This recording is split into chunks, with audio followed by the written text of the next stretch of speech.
গরিবদেরকে এটা বলেও ধোঁকা দেওয়া হয় যে বড়লোকের টাকা তো আছে ঠিকই, কিন্তু তাদের সুখ নাই। দেখুন, আপনি ইউটিউবে, ফেসবুকে অনেক ধরনের মোটিভেশনাল ভিডিও দেখছেন কিভাবে টাকা ইনকাম করতে হয়, কিভাবে বড়লোক হইতে হয়। আপনাকে আমি শেখাবো আজকে যে কিভাবে গরিব থাকতে হয়। গরিব থাকাও কিন্তু একটা আর্ট, এটার জন্য কিন্তু কষ্ট করতে হয়। তো এখন আপনি চিন্তা করবেন এই ভিডিওটা দেখার পরে যে আপনি বড়লোক থাকার জন্য চেষ্টা করবেন নাকি গরিব থাকার জন্য চেষ্টা করবেন। চলুন তাহলে শুরু করি। প্রথমত আমরা একটু এটা বোঝার চেষ্টা করি যে ছোটবেলা এবং এখনকার আমাদের বাস্তবতার ভিতরে অনেক পার্থক্য আছে। পার্থক্যটা কি? ছোটবেলায় যখন আমরা ভাব সম্প্রসারণ পড়তাম অর্থই অনর্থের মূল, এবং আমাদেরকে বেশিরভাগ সময় শেখানো হইতো যে যার বেশি টাকা আছে সে লোক অনেক বেশি খারাপ, বেশি টাকা হওয়া যাবে না। এবং ছোটবেলায় আপনি যখন আপনার বাবা মার কাছে টাকা চাইতেন, সেক্ষেত্রেও কিন্তু আপনার বাবা মা আপনাকে ওই জিনিসটা বোঝাতো যে টাকা নিলে তুমি খারাপ হয়ে যাবা, টাকা নিলে তুমি সিগারেট খাবা, টাকা নিলে তুমি বিড়ি খাবা। দ্যাটস ওয়াই আপনার একটা ওই খারাপ একটা ধারণা চলে আসে। দেখুন, করিম নামের একটা ছেলে যে মাত্রই ছোট বড় হয়েছে, ক্লাস 5-এ পড়তেছে।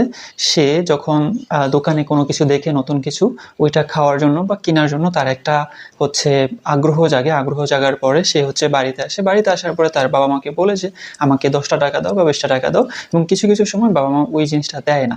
তো না দেওয়ার কারণে ও ওই জিনিসটা কিনতে পারে না, এবং এরকম একটা ভাইব দেওয়া হয় যে টাকা জিনিসটা খারাপ, এবং টাকা থাকলে খারাপ হয়ে যাবে লোকজন, এবং আস্তে আস্তে এই জিনিসটা বড় হয়। কিন্তু বাস্তবতা দেখুন, 22 বছর 25 বছর এই টাইমটাতে যখন আসেন, তখন দেখবেন যে টাকা ছাড়া চলা অসম্ভব।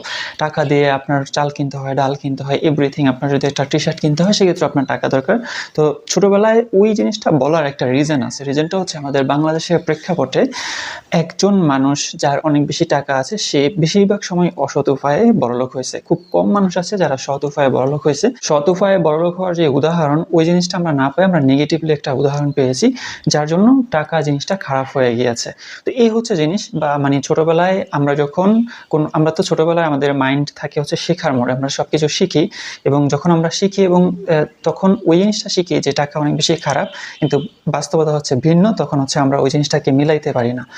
এ মূলত বড় একটা সমস্যা। এবং এখন আপনাদেরকে আমি বলছিলাম যে ভিডিওর শুরুতে আপনাদেরকে গরিব থাকার জন্য বেশ কিছু ফর্মুলা শেয়ার করব, যেগুলোর মাধ্যমে আপনি গরিব থাকতে পারেন। অনেক তো ভিডিও দেখলেন বড়লোক হওয়ার জন্য, এবার আমি আপনাকে বেশ কিছু জিনিস বলি যেগুলোর মাধ্যমে আপনি গরিব থাকতে পারেন। তো প্রথম সমস্যা নিয়ে বসে থাকুন। যখন আপনি সমস্যা নিয়ে বসে থাকবেন, আমি এই কথাগুলো বলছি brain balance equal to brain balance বই থেকে। সমস্যা নিয়ে যখন আপনি বসে থাকবেন, তখন আপনি সম্ভাবনার দিকগুলো খুঁজে পাবেন না, বা আপনি সলিউশন খুঁজে পাবেন না। যখন আপনি সমস্যার ভিতরে থাকবেন, তখন অটোমেটিক্যালি সম্ভাবনা বা সাকসেস আপনার কাছে আসবে না। তখন তো আপনি অটোমেটিক গরিব থাকবেন। যদি সাকসেস আসে, তাহলে সাকসেসের সাথে টাকাও আসবে, তো ওইটা তো আর আপনি চান না। এবং গরিব মানুষদের সঙ্গ নিন।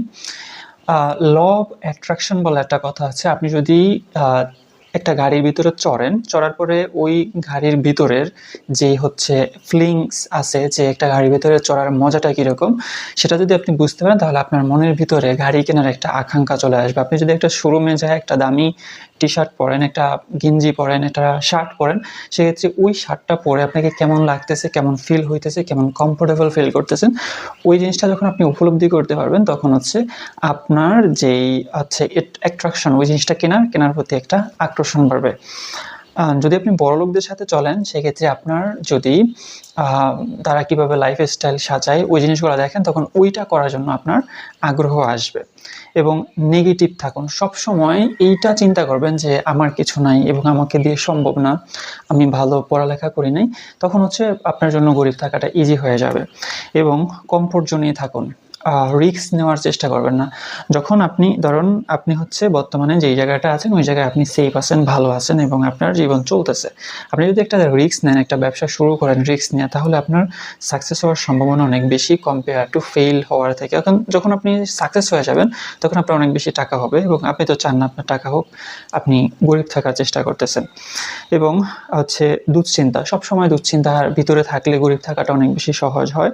এবং কথা বেশি, কাজ কম। ধরুন, আপনি অনেক কিছু প্ল্যান করবেন, বাট কাজ করবেন না। যেমন আপনি প্ল্যান করবেন যে একটা ইউটিউব চ্যানেল শুরু করবেন। শুরু করার জন্য আপনাকে কী করতে হবে? একটা ফোন লাগবে, একটা ক্যামেরা লাগবে, তারপর এই জিনিসগুলো লাগবে। আপনি সুন্দর করে প্ল্যান করলেন, প্ল্যান করার পরে আলটিমেটলি ভিডিও তৈরি করলেন না। দেখুন, এই বই থেকে আমি মূলত এই কয়টা পয়েন্ট শেয়ার করেছি। এখানে আরও অনেকগুলো পয়েন্ট আছে, যদি আপনি বইটা কিনেন তাহলে পড়তে পারবেন। তো মোটামুটি ধরুন ওই জিনিসটা যে গরিব থাকার জন্য কিন্তু কষ্ট করতে হয়, এখন বড়লোক হওয়ার জন্য কষ্ট করতে হয়। এখন আপনি কষ্টটা কোন জায়গায় করবেন সেটাই হচ্ছে মূল বিষয়। আপনি যদি বড়লোক হইতে চান তাহলে এই যে যেই জিনিসগুলো বললাম এগুলাকে আপনি যদি অ্যাভয়েড করেন তাহলে হচ্ছে আপনি বড়লোক হইতে পারবেন। আর যদি গরিব থাকতে চান তাহলে এইগুলাকে আপনার ভিতরে আঁকড়ে রাখতে হবে। এখন এর ভিতরে কোনোটা যদি আপনার নিজ জীবনে থাকে তাহলে এগুলাকে রিমুভ করতে হবে। নেগেটিভ চিন্তা করলে পজিটিভ চিন্তা করতে হবে। আপনার চেষ্টা করতে হবে আপনার যেই সারাউন্ডিং আছে ওই সারাউন্ডিংটাকে হচ্ছে আপনার একটু ভালো করার জন্য। আপনার পরিবেশ আশেপাশের মানুষ হচ্ছে ওই ধরনের নিয়ে আসা। আর নেইবারহুড ইফেক্ট বলে একটা কথা আছে। ধরুন আপনি যদি কোনো কিছু একটা শিখতে চান, ধরুন আপনি ভিডিও এডিটিং শিখবেন, ভিডিও এডিটিং শেখার জন্য আপনার নেইবারহুড ইফেক্টটা এমনভাবে তৈরি করতে হবে যাতে আপনার আশেপাশের যত মানুষ আছে সবাই ওই ভিডিও এডিটিং নিয়ে কথা বলে। ধরুন আমরা যদি আশপাশ চেঞ্জ না করতেও পারি, আমরা কিন্তু অনলাইন ইউজ করি, ফেসবুক ইউটিউব ইউজ করি, সেক্ষেত্রে আমরা এরকম ভিডিও এডিটিংয়ের 5টা হচ্ছে গ্রুপে জয়েন করব, ভিডিও এডিটিং শেখায় এরকম অনেকগুলো কন্টেন্ট দেখবো ইউটিউবে এবং সাবস্ক্রাইব করে রাখবো। তখন অটোমেটিক্যালি আমাদের সামনে ভিডিও এডিটিংয়ের যেই হচ্ছে আপনার হচ্ছে ভিডিও এডিটিংয়ের পোস্ট আসবে, ভিডিও আসবে, তখন দেখতে পারবো যে আমার আশেপাশে আর অনেকগুলো মানুষ করে। এটা হচ্ছে একটা মেথড। আর যদি আপনি পুরো আপনার আশেপাশের পুরো সার্কেলটাই চেঞ্জ করতে পারেন, যে আপনি এমন একটা জায়গায় থাকেন যেখানে সবাই ভিডিও এডিটিং নিয়ে কথা বলতেছে, তখন অটোমেটিক্যালি আপনি ওই জিনিসটা শিখে যাবেন।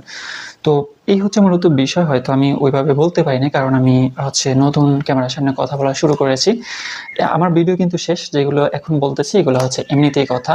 তো এই বইটা পড়তে পড়তে আমার মনে হলো যে আসলে এই জিনিসগুলো আপনাদের সাথে শেয়ার করলে আমার অনেক বেশি মনে থাকবে। তো ওই জায়গা থেকে হচ্ছে আমি ভিডিও তৈরি করি এবং এটা আমি ইউটিউবে পোস্ট করব। আপনারা যারা আমার এই লার্নিংয়ের সাথে থাকতে চান তারা অবশ্যই আমার চ্যানেলটিকে সাবস্ক্রাইব করে রাখবেন, যাতে করে পরবর্তীতে আমরা একে অপরকে একসাথে করে শিখতে এবং জানতে পারি। Thanks for watching this video.